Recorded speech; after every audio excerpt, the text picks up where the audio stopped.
traeré a la memoria la obra de su Espíritu entre nosotros. Pues buenas tardes y bienvenidos a la introducción al Antiguo Testamento.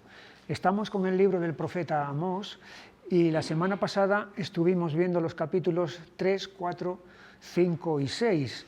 En el capítulo 3, que titulaba Causa que produce efecto, veíamos que la causa es el pecado de la nación y el efecto era el juicio de Dios sobre la nación. No son casualidades, sino que como el profeta emplea toda esa argumentación de preguntas lógicas y naturales sobre cuestiones básicas, todas tienen la misma respuesta, que todo lo que ocurre en el mundo natural tiene una causa.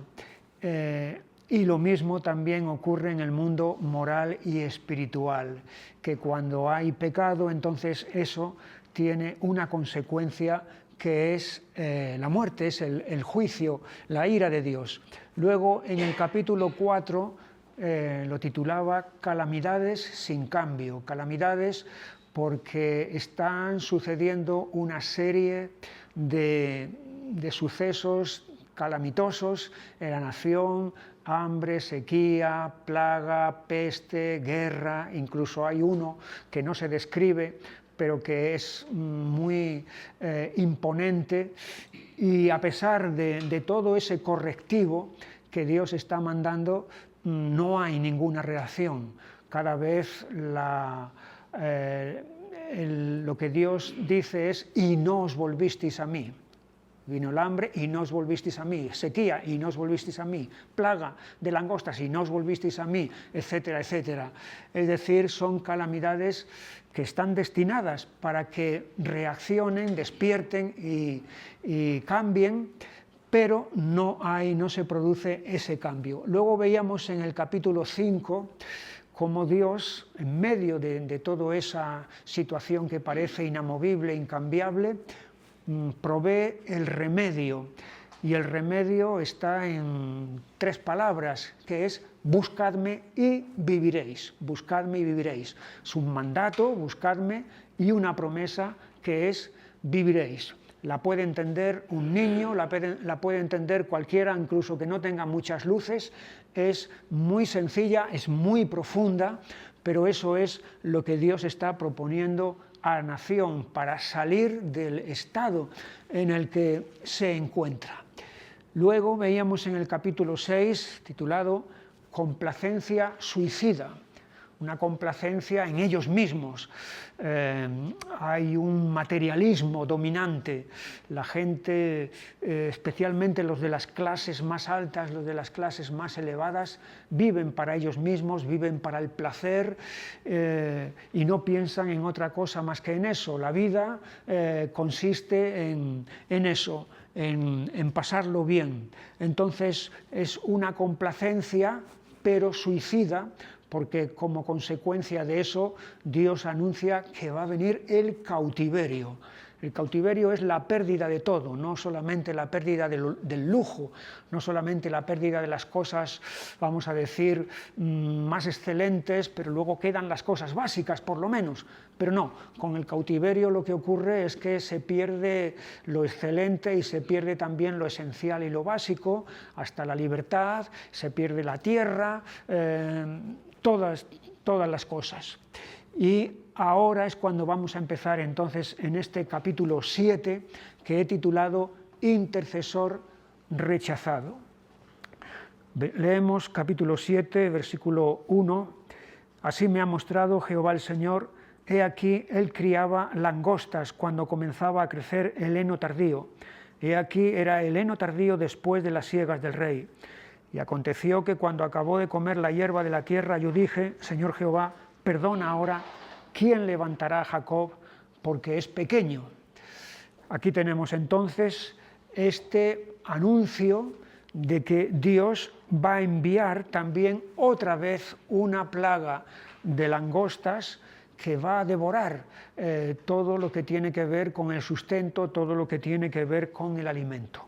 Y aquí tenemos un detalle, una reacción del profeta Amós que es muy importante.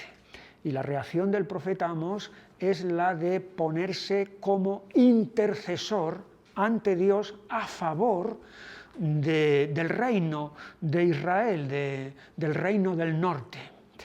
El reino del norte no es el reino de Amós, él pertenece al del sur. El reino del norte es el reino rival del sur, que durante ya siglos han estado enfrentados, incluso han llegado a las manos, han llegado a las armas.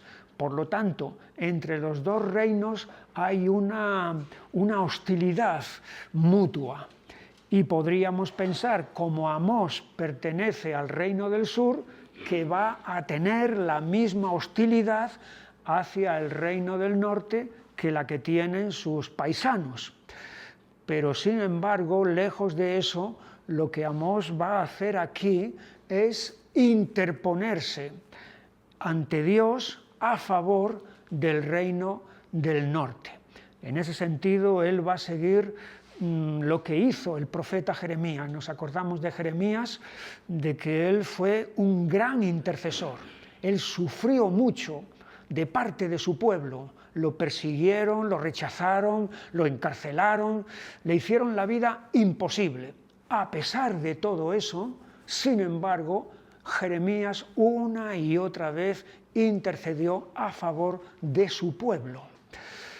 Pero aquí hay una diferencia, porque Amós no está intercediendo a favor de su pueblo, sino a favor del pueblo que odia a su pueblo, que está enfrentado con su pueblo. Entonces eso hace, vamos a decir, la intercesión de Amós de mucho mayor calado, de mucha mayor profundidad, mucho más intensa todavía que la de Jeremías, porque después de todo interceder por tu propio pueblo es fácil, son los tuyos, son los de tu sangre, son los cercanos, pero interceder por los otros que están, sabes que están contra ti, eso ya no es tan fácil. Pero eso es precisamente lo que Amós está haciendo aquí. Hay una gran lección también en este sentido, es que la intercesión no es que nosotros le retorcemos el brazo a Dios para que Dios haga lo que Él no quiere hacer. No, la intercesión es que Dios ha instituido la oración para que nosotros pongamos personas y situaciones en su presencia. Es decir, la intercesión no es algo que brota de nosotros para ver si nosotros cambiamos la voluntad de Dios, sino que es algo que Dios en su voluntad ha puesto a nuestro alcance para que nosotros ejerzamos esa intercesión de tal manera que puedan otros beneficiarse de eso. Y aquí tenemos entonces el primer caso en el que ante esta amenaza cierta que ya está ocurriendo, porque dice que la langosta ha acabado de comer la hierba de la tierra en el versículo 2, y por lo tanto el desastre se avecina, es ahí cuando sucede la primera intercesión de Amós. Y como consecuencia esa intercesión es eficaz, es efectiva, porque fíjate lo que dice el versículo 3, se arrepintió el Señor de esto, no será, dijo el Señor. Aquí hay que hacer también una explicación en cuanto a la palabra arrepentimiento referida a Dios. No tenemos que pensar que el arrepentimiento de Dios es como el arrepentimiento nuestro.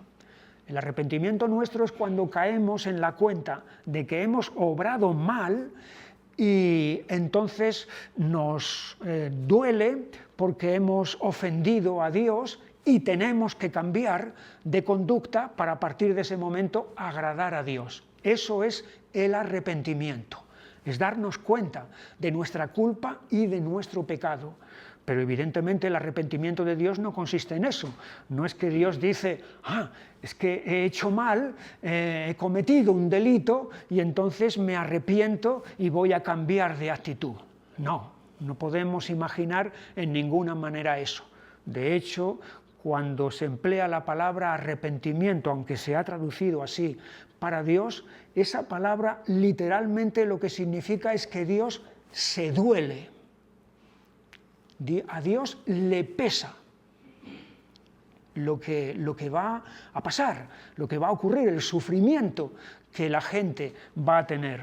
En ese sentido, la primera vez que aparece esa expresión de que Dios se arrepiente, la tenemos en el libro del Génesis, en el capítulo 6 y versículo 6, cuando la maldad es imperante en la tierra, la perversión se ha hecho hegemónica en todo el mundo, y entonces dice, y se arrepintió el Señor de haber hecho hombre en la tierra y le dolió en su corazón.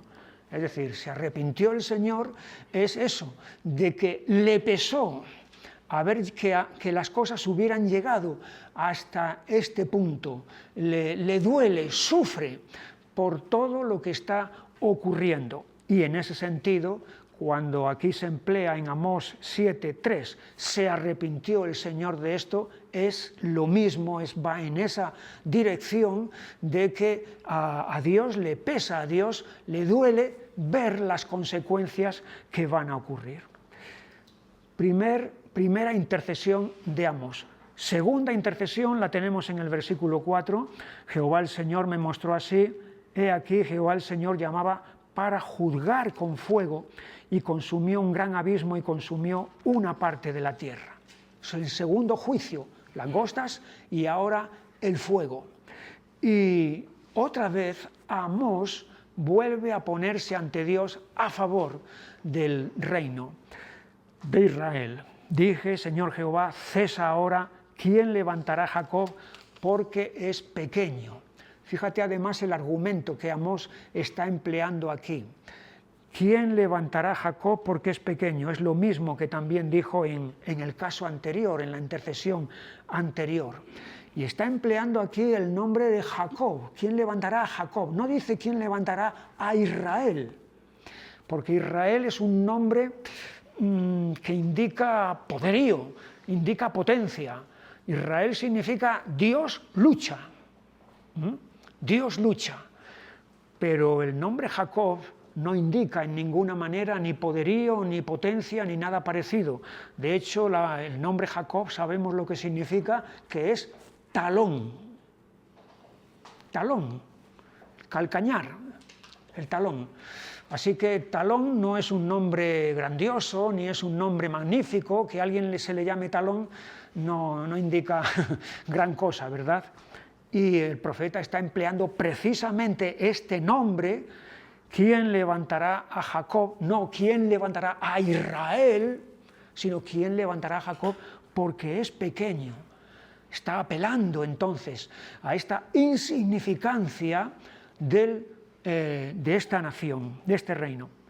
Y de nuevo otra vez la intercesión de Amós vuelve a ser eficaz, porque el versículo 6 dice, se arrepintió el Señor de esto, no será esto tampoco, dijo Jehová el Señor.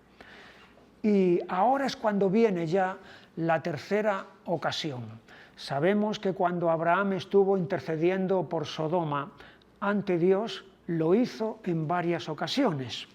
Si hay 50, la perdonaré, si hay 45, 40, 30, fue rebajando 20, y Dios estuvo escuchando, atendiendo todas esas peticiones de Abraham, hasta que llegó un momento en el que se termina todo eso.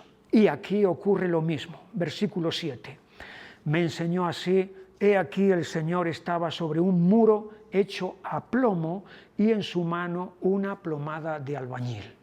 Un muro hecho a plomo es con una plomada, es decir, que es un muro totalmente recto, es un muro bien construido, bien hecho, porque está hecho con la plomada que era y es el instrumento para que las construcciones salgan rectas, salgan derechas. Y esa ilustración le va a servir a Dios entonces para transmitirle el siguiente mensaje a Amós, versículo 8. El Señor entonces me dijo, ¿qué ves, Amós? y dije, una plomada de albañil. Y el Señor dijo, he aquí, yo pongo plomada de albañil en medio de mi pueblo Israel, no lo toleraré más. De la misma manera que el albañil construye rectamente con la plomada, así entonces los gobernantes de esta nación tenían que haber construido rectamente en lo moral y en lo espiritual conforme a la palabra de Dios. La palabra de Dios es esa plomada de albañil que sirve para delimitar lo que es recto, lo que es correcto. Pero aquí lo que ha ocurrido es que estos constructores, que son los gobernantes, que son los dirigentes civiles y espirituales de la nación, han construido de acuerdo a sus propios criterios, no de acuerdo a la plomada que es la palabra de Dios, sino según sus propios deseos, y por eso la nación está totalmente desviada, totalmente torcida. Es una construcción que no tiene nada que ver con lo que es derecho, con lo que es recto. Y entonces ahí es donde viene ya la conclusión de la segunda parte del versículo 8. El Señor dijo, he aquí, yo pongo plomada de albañil en medio de mi pueblo Israel, no lo toleraré más, los lugares altos de Isaac serán destruidos y los santuarios de Israel serán asolados, y me levantaré con espada sobre la casa de Jeroboam. Lugares altos, santuarios de idolatría, evidentemente, de degradación, de corrupción, es decir, algo torcido, algo que está mal construido, mal hecho. Eso es precisamente lo que Dios dice aquí que va a destruir y que va a asolar. Y cuando el profeta acaba de dar esta palabra de parte de Dios para la nación, entonces viene la reacción de este sacerdote, versículo 10, entonces el sacerdote Amasías de Betel envió a decir a Jeroboam, rey de Israel, Amós se ha levantado contra ti en medio de la casa de Israel, la tierra no puede sufrir todas sus palabras.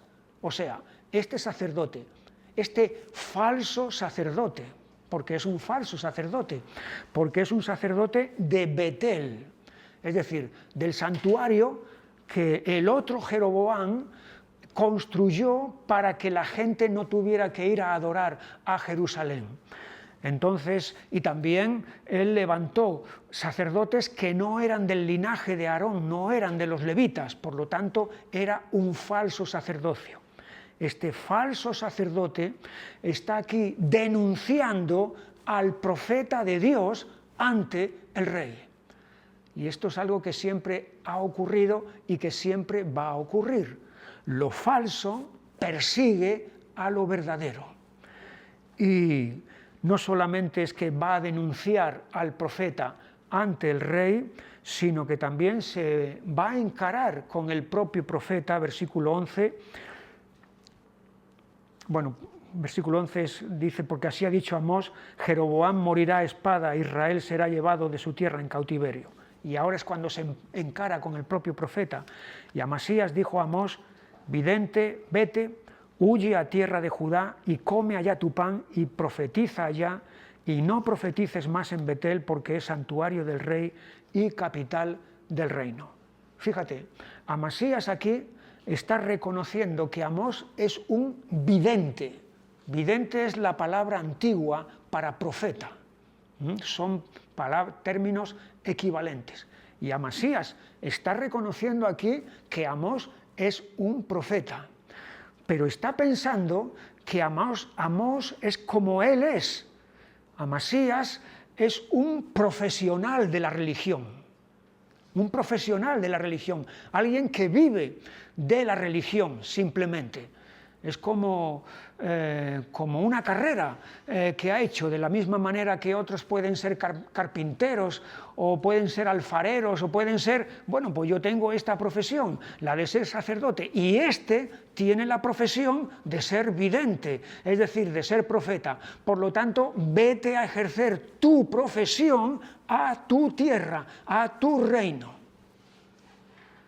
Pero Amós no es un profesional de la religión, no es un asalariado.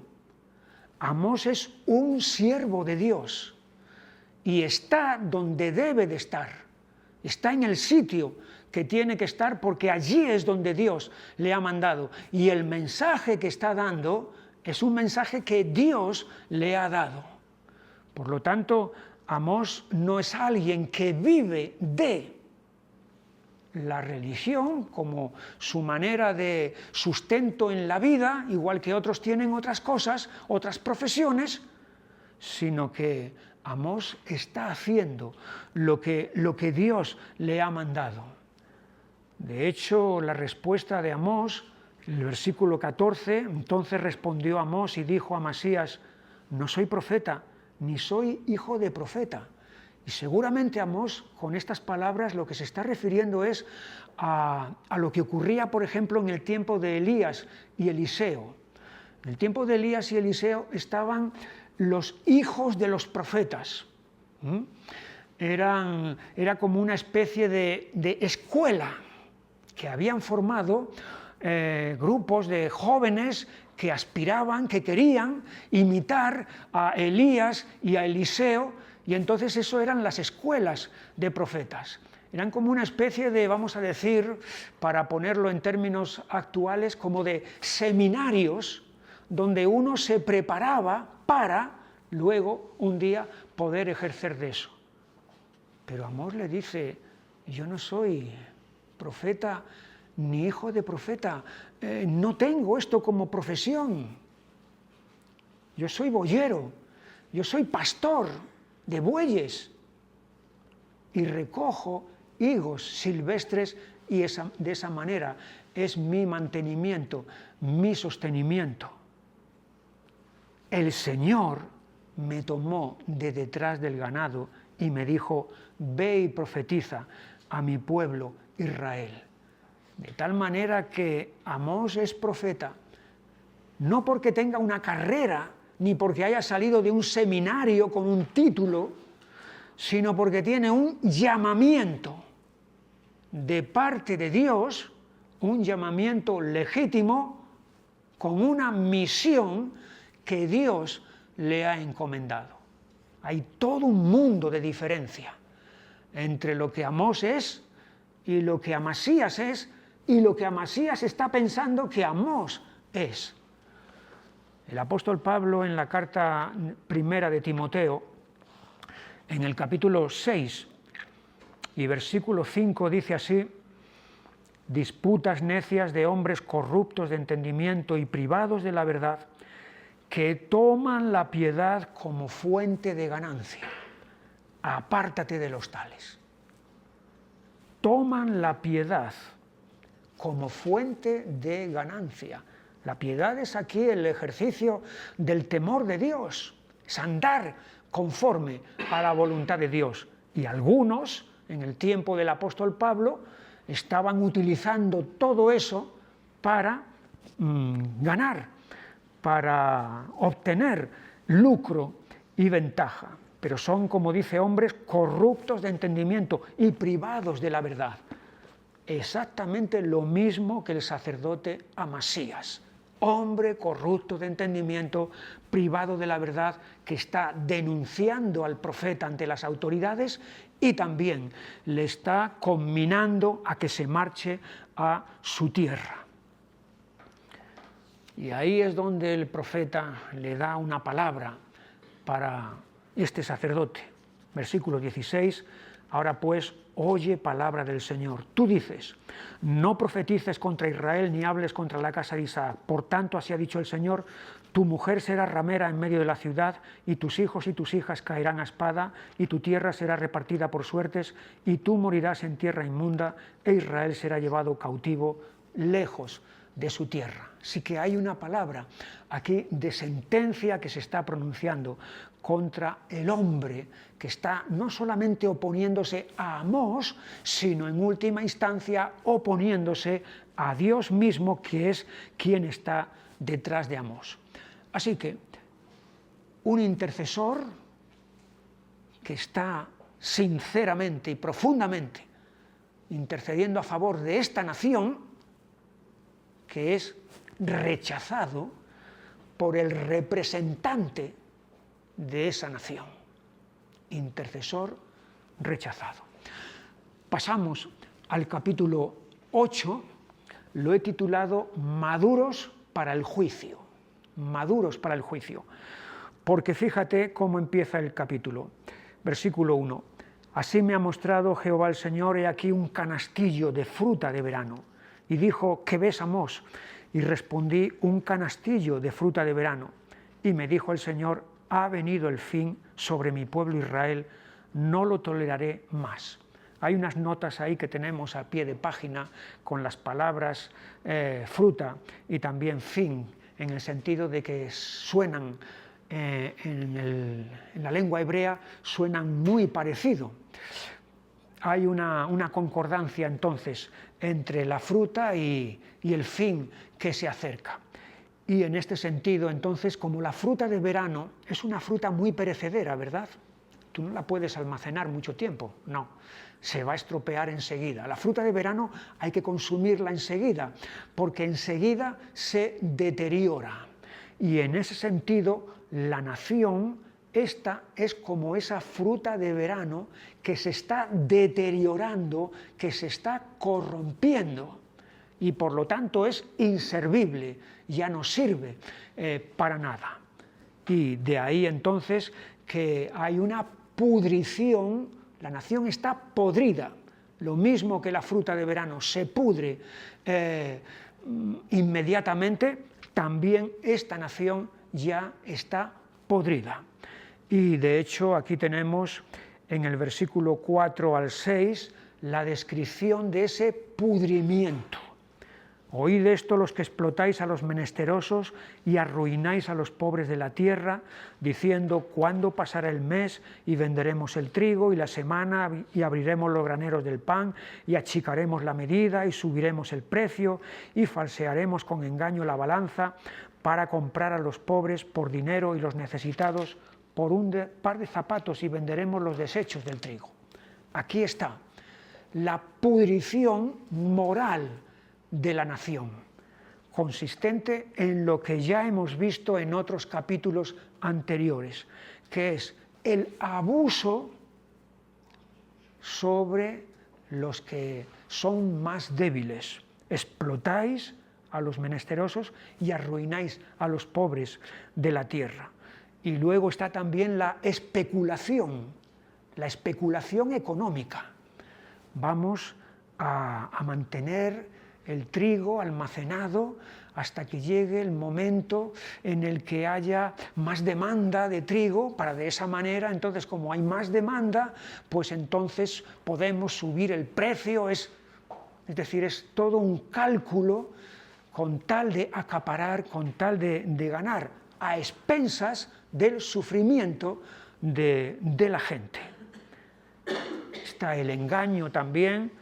Falsearemos con engaño la balanza, es decir, en vez de dar lo que hay que dar, un peso apropiado, entonces estamos falseando todo eso para obtener más ganancia con todo ello. No es extraño que ante este estado de cosas se describa a la nación como fruta de verano, podrida, que ya no sirve para nada. Y de ahí que la consecuencia entonces sea el juicio. Versículo 7. El Señor juró por la gloria de Jacob, no me olvidaré jamás de todas sus obras. No se estremecerá la tierra sobre esto, no llorará todo habitante de ella, subirá toda como un río y crecerá y mermará como el río de Egipto. Acontecerá en aquel día, dice Jehová el Señor, que haré que se ponga el sol a mediodía y cubriré de tinieblas la tierra en el día claro. Y cambiaré vuestras fiestas en lloro y todos vuestros cantares en lamentaciones. Y haré poner cilicio sobre todo lomo y que se rape toda cabeza y la volveré como en llanto de unigénito y su postrimería como día amargo. Son todo ello términos de derrota y de humillación que la nación va a experimentar. las fiestas, la alegría, el regocijo, pero mundano y carnal, se va a cambiar en lloro, todos los cantares, en lamentaciones, cilicio, cabezas rapadas, son todos gestos externos, pero gestos externos a causa de una ruina y de una humillación nacional, que es lo que va a suceder. Con todo esto, no es lo peor que va a pasar. Lo peor que va a pasar es lo que dice el versículo 11. He aquí, vienen días, dice Jehová el Señor, en los cuales enviaré hambre a la tierra, no hambre de pan ni sed de agua, sino de oír la palabra del Señor. Lo peor ya no es la humillación y la ruina a todos los niveles que van a experimentar, sino lo peor es que Dios retira su palabra de ellos. Ahora, la palabra es el medio, es el instrumento que tenemos para recibir luz, para recibir conocimiento, para recibir fortaleza, para recibir salvación, para recibir bendición. La palabra es el medio, es el instrumento que Dios ha puesto a nuestro alcance para impartirnos todas esas cosas. Si Dios retira ese medio, ese instrumento, significa que nos quedamos sin luz, nos quedamos sin conocimiento, nos quedamos sin salvación, sin bendición, sin enseñanza, nos quedamos sin nada. Y es aquí lo que Dios dice que les va a ocurrir. Versículo 12. E irán errantes de mar a mar, desde el norte hasta el oriente discurrirán buscando palabra del Señor y no la hallarán. No la hallarán. ¡Qué terrible es esto! La palabra es el medio de gracia que Dios ha instituido para impartirnos todo aquello que Él tiene bueno para nosotros. Si Dios retira el medio de gracia, no podemos alcanzar la gracia de Dios. Y esta es la situación en la que esta nación va a quedar a causa de esta pudrición, de este pecado que ha sido descrito ahí y que es ilustrado con lo que ocurre con la fruta de verano. Incluso los que son fuertes en sí mismos, versículo 13, en aquel tiempo las doncellas hermosas y los jóvenes desmayarán de sí. Las doncellas, los jóvenes, los que tienen fortaleza, los que están en la plenitud de sus facultades, no ya solamente los ancianos, los viejos, que dices, bueno, es que esos no pueden ni con su cuerpo. No, los que están aquí en la plenitud de la vida van a desmayar. ¡Qué juicio tan terrible!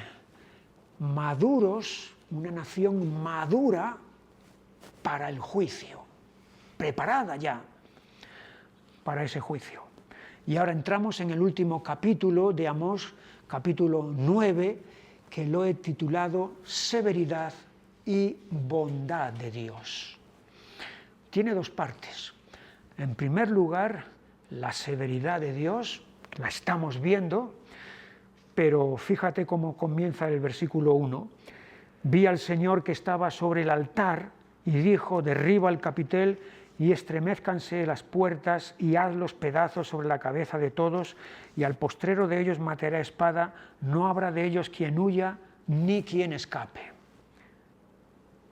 El Señor estaba sobre el altar. ¿A qué altar se está refiriendo aquí? Pues se está refiriendo al altar, a aquel altar que el primer Jeroboam mandó construir, allí precisamente en el santuario de Betel. Han pasado 200 años desde entonces. Ese altar, está profetizando aquí Amós, altar de idolatría, va a ser destruido, va a ser derribado. Y efectivamente, eso es lo que va a ocurrir 100 años después con Josías. Cuando vamos al segundo libro de Reyes, capítulo 23 y versículo 15, dice: igualmente el altar que estaba en Betel y el lugar alto que había hecho Jeroboam, hijo de Nabat, el que hizo pecar a Israel, aquel altar y el lugar alto destruyó y lo quemó y lo hizo polvo y puso fuego a la imagen de Asera. Josías, aquel rey reformador, aquel rey que emprendió un avivamiento, que hizo que su pueblo buscara a Dios. Él fue el encargado de cumplir la profecía de Amós 100 años después, destruyendo el altar de Betel. Así que aquí tenemos cómo lo que 300 años antes se había edificado, que era maligno, va finalmente a ser destruido. Los juicios de Dios llegan. Parece que no pasa nada. Parece que el tiempo pasa y las cosas, las profecías no se cumplen. Alguien que viviera en el tiempo de Amós diría: ahí sigue el altar de Betel, continúa, los años están pasando, nada pasa. Pero a veces el tiempo de una vida humana es demasiado corto para ver las cosas en perspectiva. Para ver las cosas en perspectiva necesitamos verlos con mucha más amplitud que simplemente lo que es una vida humana, que es muy corta después de todo. Aquí tenemos cómo la palabra de Dios, la sentencia de Dios sobre ese altar de Betel va a cumplirse en su debido momento. Y cuando eso ocurra, versículo 2, aunque cavasen hasta el Seol, de allá los tomará mi mano, y aunque subieren hasta el cielo, de allá los haré descender. Si se escondieren en la cumbre del Carmelo, allí los buscaré y los tomaré. Y aunque se escondieren de delante de mis ojos en lo profundo del mar, allí mandaré a la serpiente y los morderá. Es decir, que no hay escondite, no hay escapatoria, no hay sitio donde puedas decir: aquí no me pilla, aquí Dios no me ve, aquí no se percata. El Seol, la morada de los muertos, el cielo, la cumbre del Carmelo, lo profundo del mar, parece que son sitios inaccesibles. Allí llega también la mano de Dios, de tal manera que no tienen escapatoria. Versículo 4, y si fueren en cautiverio delante de sus enemigos, allí mandaré la espada y los matará, y pondré sobre ellos mis ojos para mal y no para bien. ¡Qué terrible! Es cuando Dios dice sobre alguien o sobre una nación: pondré sobre ellos mis ojos para mal y no para bien. Es la severidad de Dios. Hay un lado severo en Dios. De hecho, fíjate esa severidad hasta qué punto llega en el versículo 7. Hijos de Israel, ¿no me sois vosotros como hijos de etíopes?, dice el Señor. ¿No hice yo subir a Israel de la tierra de Egipto y a los filisteos de Caftor y de Kir a los arameos? Y está comparando aquí a Israel con otras naciones que estaban en otros lugares y emigraron a otros sitios. Los filisteos venían de Caftor, que parece ser que era Creta, y de ahí es donde emigraron a Canaán. Los arameos venían de Kir, que parece que estaba en Mesopotamia, más hacia Babilonia, y también ahí. Es decir, ha habido emigraciones de naciones de un sitio a otro, y en ese sentido le está diciendo a Israel: y tú no eres diferente, porque tú has subido de la tierra de Egipto aquí a Canaán. Estás al mismo nivel que los demás. Eres igual que los otros. Qué terrible también es esto, porque este es el pueblo escogido, este es el pueblo en el que Dios se fijó, pero ahora mismo es como si Dios les está diciendo: no os conozco, no os reconozco. es la palabra que vemos que Jesús va a pronunciar en el capítulo 7 del Evangelio de Mateo y versículo 23, o mejor 22. Muchos me dirán en aquel día: Señor, Señor, ¿no profetizamos en tu nombre y en tu nombre echamos fuera demonios y en tu nombre hicimos muchos milagros? ¿No nos conoces? Tienes que conocernos, porque fíjate lo que hemos hecho. No cualquier cosa, cosas sobrenaturales, profetizar, echar fuera demonios y hacer muchos milagros en tu nombre. Por lo tanto, debes de reconocernos, tienes que reconocernos, somos de los tuyos. Entonces les declararé: nunca os conocí, apartaos de mí, hacedores de maldad. Nunca os conocí. Es lo mismo que ocurre en la parábola de las 10 vírgenes, en este mismo Evangelio de Mateo, capítulo 25 y versículo 12, cuando aquellas llegan, aquellas que han llegado tarde. Señor, Señor, ábrenos. Mas él respondiendo dijo: de cierto os digo que no os conozco. Es lo mismo que Dios está diciendo aquí al pueblo de Israel: no os conozco. Sois igual que los filisteos, igual que los arameos. No hay diferencia. Es la severidad de Dios. Si todo terminara aquí, sería terrible. Pero el mensaje del profeta, el mensaje de Dios a través del profeta, no termina aquí, sino que continúa. Y ahí es donde vemos el otro lado de Dios, la otra faceta de Dios, que es la bondad de Dios, la gracia de Dios. Lo tenemos en el versículo 11. En aquel día yo levantaré el tabernáculo caído de David, y cerraré sus portillos y levantaré sus ruinas, y lo edificaré como en el tiempo pasado. El tabernáculo caído de David. David representa la promesa de Dios para Israel, del gobernante según la voluntad de Dios, en el gobierno conforme Dios quiere. Pero ese tabernáculo, es decir, esa casa de David está caída, ha entrado en decadencia.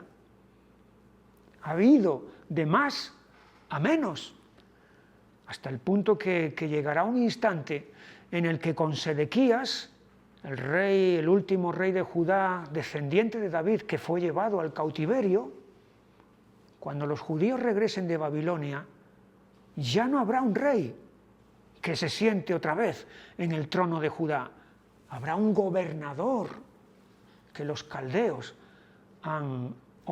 que los persas han puesto allí, pero ya no habrá rey, nunca más habrá rey, no habrá descendiente de la casa de David que se siente en el trono. Hasta el día de hoy, Israel está sin rey.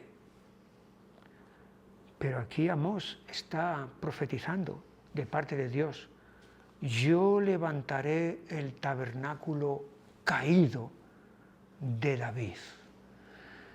Y este es el pasaje que en el concilio de Jerusalén Jacobo va a tomar en el libro de los Hechos, en el capítulo 15 y versículo 15, donde dice: y con esto concuerdan las palabras de los profetas, como está escrito: después de esto volveré y reedificaré el tabernáculo de David que está caído, y repararé sus ruinas y lo volveré a levantar.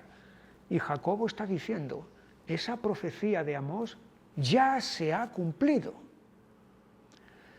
Y se ha cumplido en la persona de Jesús, porque Jesús es descendiente de David, y en él entonces es en quien Dios ha vuelto a restituir el reino. por supuesto, no es un reino a la manera del reino que tenía David, no es un reino mundano y no es un reino terrenal con armas y demás, es un reino espiritual. Pero Jesús está puesto como rey sobre ese reino. Así que aquí tenemos el propósito de bondad, de la gracia de Dios, el designio de Dios, el plan que Dios tenía originalmente, no ha fracasado. Su pueblo puede fracasar y ha fracasado, como lo vemos en todos estos capítulos anteriores de Amós. Ha fracasado estrepitosamente. Está hundida la nación. Pero ¿significa eso que el propósito de Dios ha fracasado también? No. Dios saca adelante su plan y lleva hasta su culminación aquello que Él se ha propuesto. Y llama la atención que esta es la palabra final de Amós. Es decir, el libro del profeta Amós no se cierra con una palabra terrible, insoportable, que dices, no hay esperanza. No, el libro del profeta Amós, en medio de todos los juicios que hay, acaba con una palabra de que Dios saca adelante su propósito y su plan. Pero la cosa es que no es únicamente Amós, es Isaías, capítulo 66, en el que el profeta habla de cielos nuevos y tierra nueva, es Jeremías, que en el último capítulo de su profecía se habla de Sedequías cautivo en Babilonia, sí, pero sobre el cual el rey de Babilonia va a extender su misericordia. Es Ezequiel que termina con su visión del templo y de Dios morando en ese templo permanentemente. Es Daniel que termina con el capítulo 12, con la enseñanza acerca de la resurrección de los muertos. Es Oseas con la restauración de Israel. Es Joel también, el derramamiento del Espíritu Santo, la victoria del pueblo de Dios.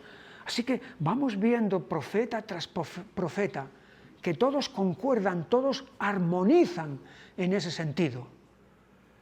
La palabra final que cada uno de los profetas tienen es precisamente una palabra de la gracia y de la bondad de Dios.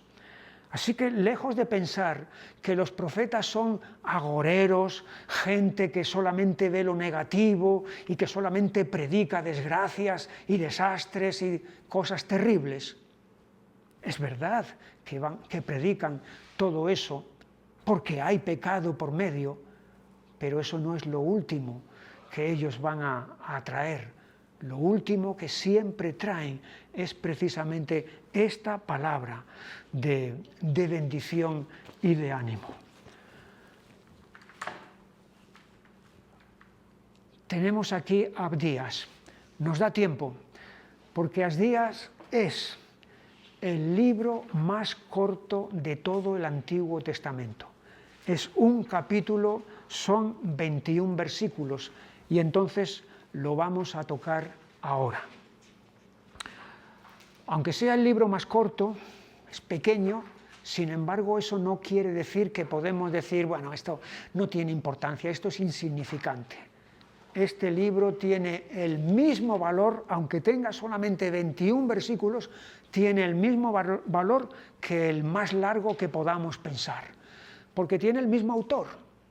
Y el autor que está detrás de Abdías es el que estuvo detrás de Jeremías y de Isaías, etcétera, que es Dios, que es el Espíritu Santo. El nombre de Abdías significa siervo del Señor. No sabemos, porque él no lo dice, cuándo vivió el profeta. Visión de Abdías, así es como se abre, y ya está. Es lo único que sabemos de él. Pero hay un detalle por el cual podemos suponer cuándo vivió. Y el detalle nos lo da el versículo 11. Dice: el día que estando tú delante llevaban extraños cautivos su ejército, y extraños entraban por sus puertas y echaban suerte sobre Jerusalén, tú también eras como uno de ellos. Así que esta alusión a la caída de Jerusalén significa entonces que Abdías está profetizando después de que Jerusalén ha caído en manos de los caldeos. Por lo tanto, Abdías tuvo que vivir aproximadamente en el mismo tiempo que, por ejemplo, el profeta Jeremías o el profeta Ezequiel. Aquí tenemos las partes en las que he dividido el mensaje de este profeta. En primer lugar, el orgullo de Edom. Edom es el gran tema que este profeta tiene en su libro. Vamos a situarnos un poco geográficamente. Si vamos a mirar en el manual, en la página 55, en el mapa que tenemos, la página 55, abajo del todo, tenemos la región donde estaba Edom, esta nación. Allí, debajo del Mar Muerto. Tenemos también algunas de las ciudades principales, una es Bosra, otra es Punón, otra es Sela y otra Temán.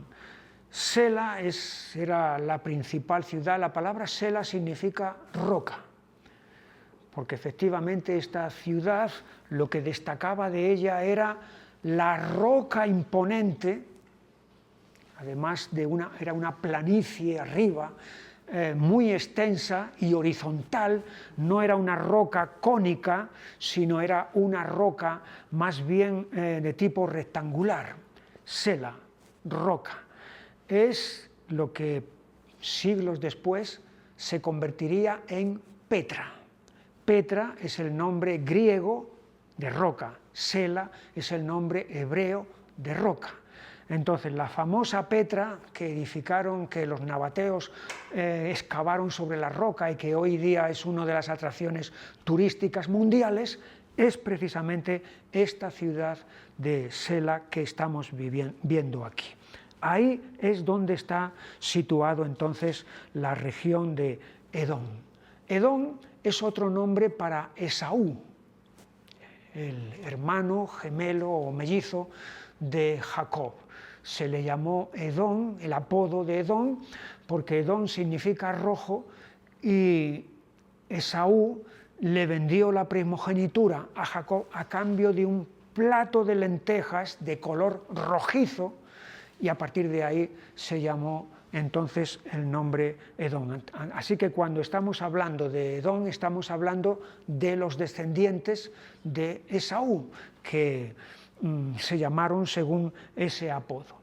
El conflicto que hubo entre Esaú y Jacob, un conflicto que venía desde el vientre de su madre, porque cuando ambas criaturas estaban en el vientre de su madre, estaban luchando entre sí, de tal manera que Rebeca llegó a consultar a Dios y decir, bueno, ¿qué es lo que está pasando? Y entonces es cuando Dios le dijo que hay dos naciones en tu seno, el mayor va a servir al menor.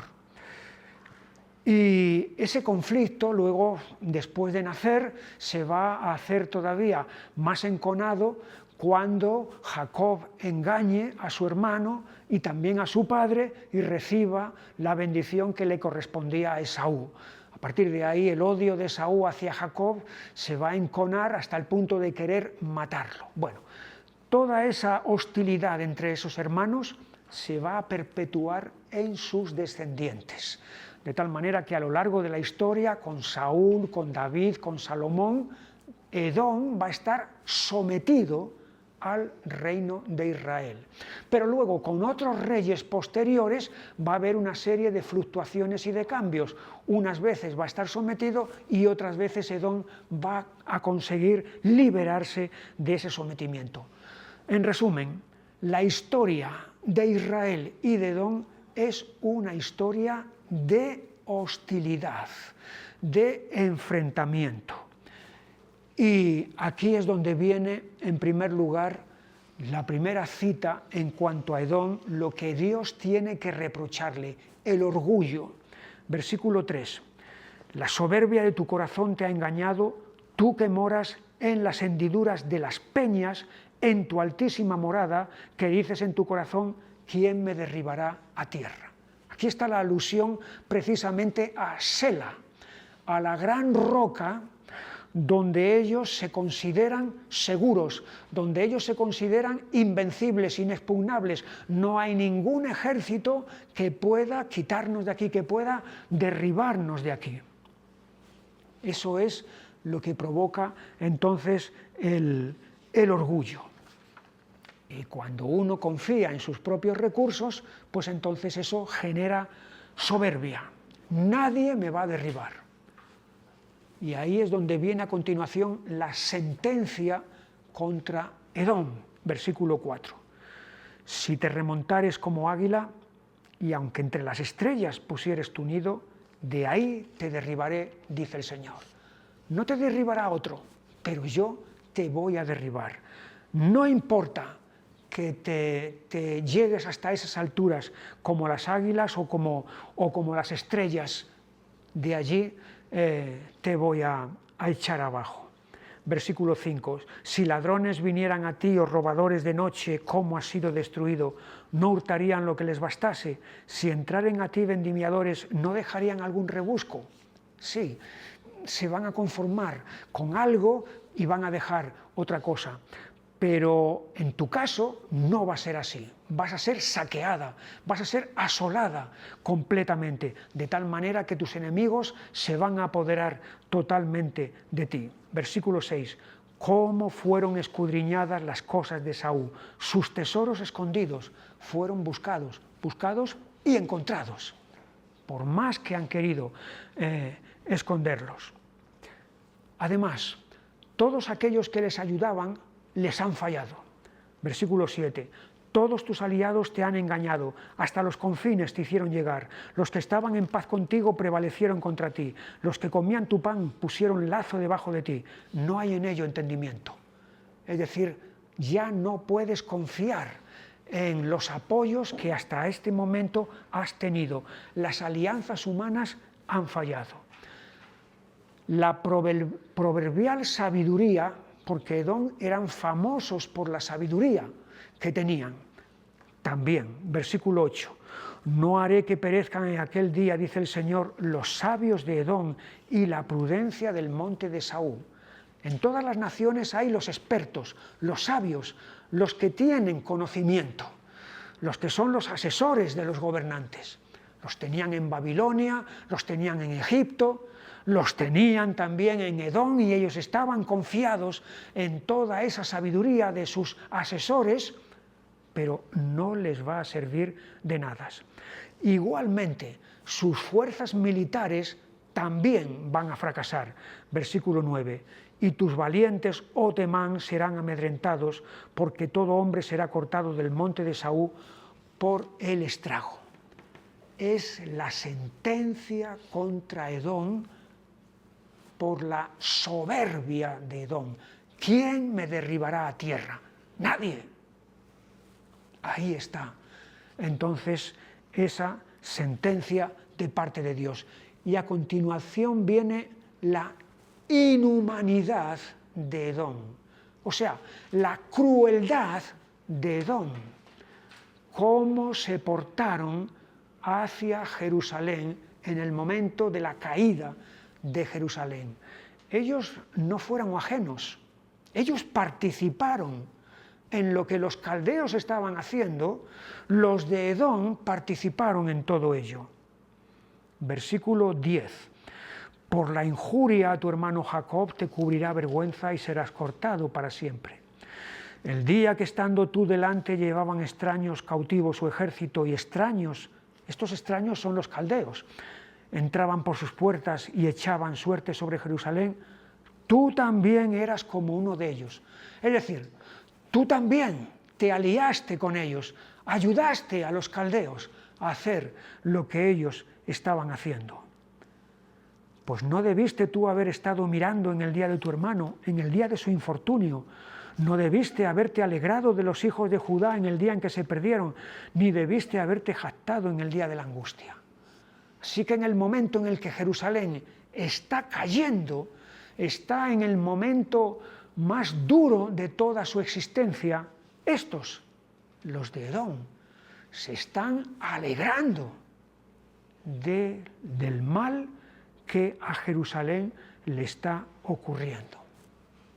Versículo 13, no debiste haber entrado por la puerta de mi pueblo en el día de su quebrantamiento, no debiste haber mirado su mal en el día de su quebranto, ni haber echado mano a sus bienes en el día de su calamidad. Así que están contemplando el espectáculo. Es un espectáculo horroroso, es un espectáculo terrible.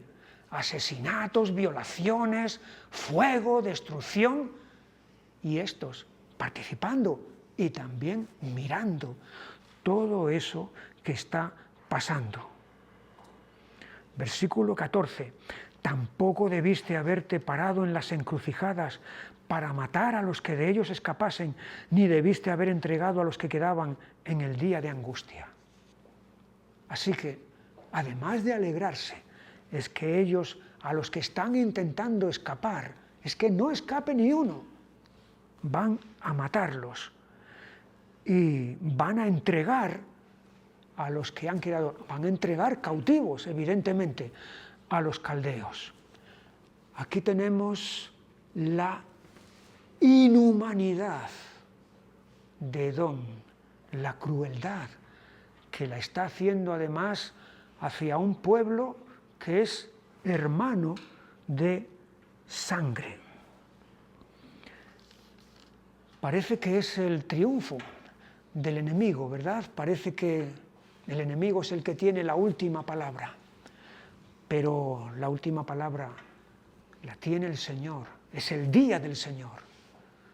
Aquí aparece la expresión en el versículo 15, porque cercano está el día del Señor sobre todas las naciones. Apareció en Amós la expresión día del Señor, apareció en Joel 5 veces, ¿verdad? 5, día del Señor. Apareció en Isaías la primera vez, allí en Isaías, y varias veces también en ese libro. Aparecerá en el Nuevo Testamento el día del Señor, el día en el que el Señor pone las cosas en su sitio y pone a cada uno en su sitio.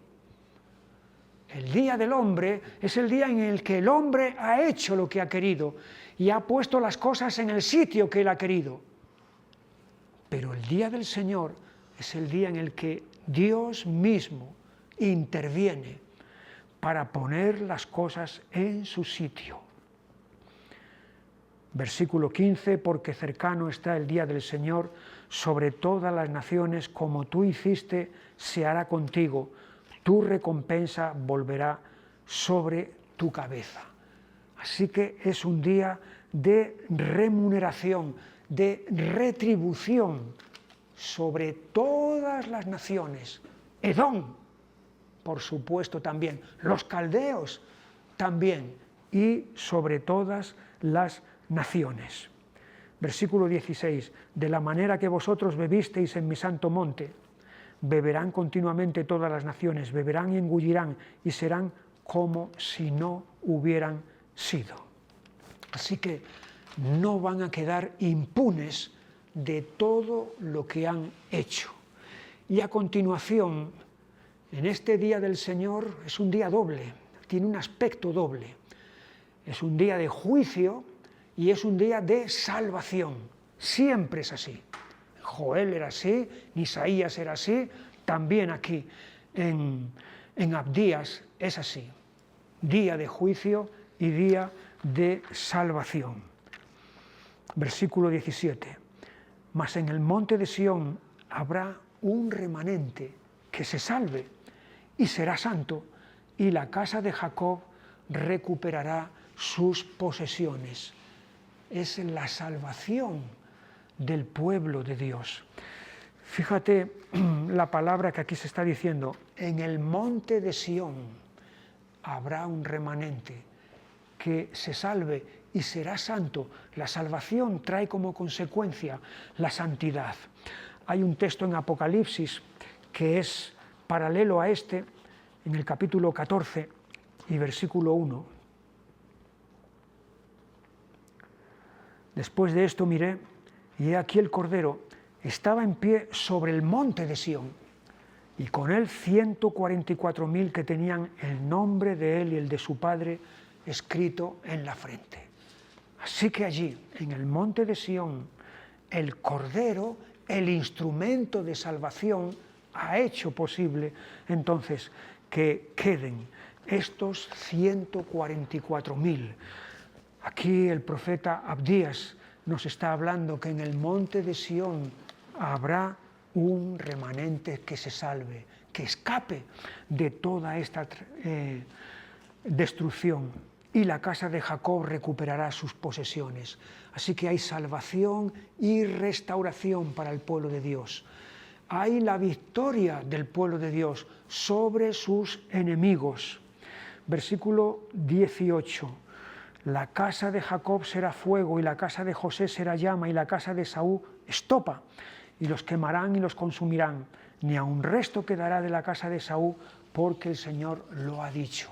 El triunfo del pueblo de Dios sobre sus enemigos.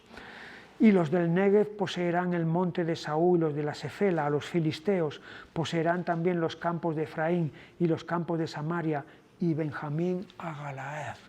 Hay una victoria sobre el enemigo, porque no sería una salvación completa mientras el enemigo esté ahí presente. Siempre el enemigo es una amenaza, pero cuando el enemigo es totalmente derrotado, entonces la salvación del pueblo de Dios se ha producido en toda su extensión a través de esa victoria. Terminamos, versículo 20. Y los cautivos de este ejército de los hijos de Israel poseerán lo de los cananeos hasta Sarepta. Fíjate, aquí se están mencionando el monte de Saúl, los filisteos, los cananeos, es decir, los enemigos ancestrales del pueblo de Dios. Esos son los que van a ser derrotados. Y segunda parte del versículo 20. Y los cautivos de Jerusalén que están en Sefarad poseerán las ciudades del Negev. Es interesante aquí el nombre Sefarad, porque es el nombre que luego los judíos posteriores emplearán para referirse a España. De hecho, España para los judíos es Sefarad. Por eso bien, los judíos sefarditas son los judíos originarios de España, los que vivieron en España y los descendientes de aquellos que fueron expulsados de España. Aquí la palabra entonces es tomada posteriormente para referirse a España. Versículo 21, y subirán salvadores al monte de Sión para juzgar al monte de Esaú, y el reino será del Señor, el establecimiento del reino de Dios. Es como dice también el libro de Apocalipsis en el capítulo 11 y versículo 15.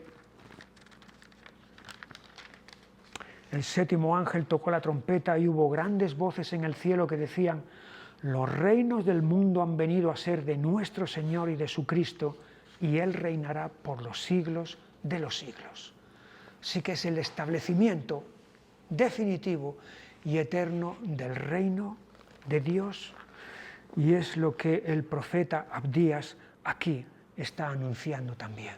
De tal manera que, como estábamos diciendo antes con el final del profeta Amós, que es un final glorioso, es un final bendito, igual que Isaías, que Jeremías, que Ezequiel, que Daniel, Abdías también, el final es glorioso y es bendito, porque es la salvación, el triunfo del pueblo de Dios, la derrota de sus enemigos y el establecimiento del reino de Dios.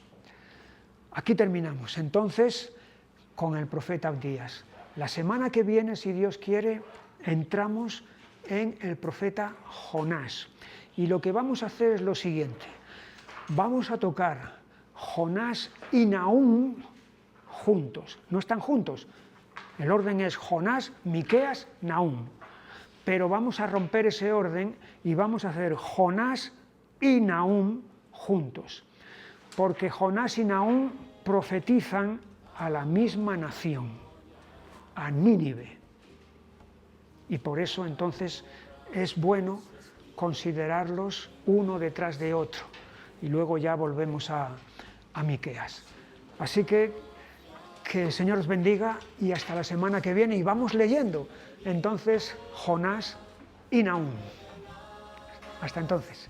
En Cristo Jesús.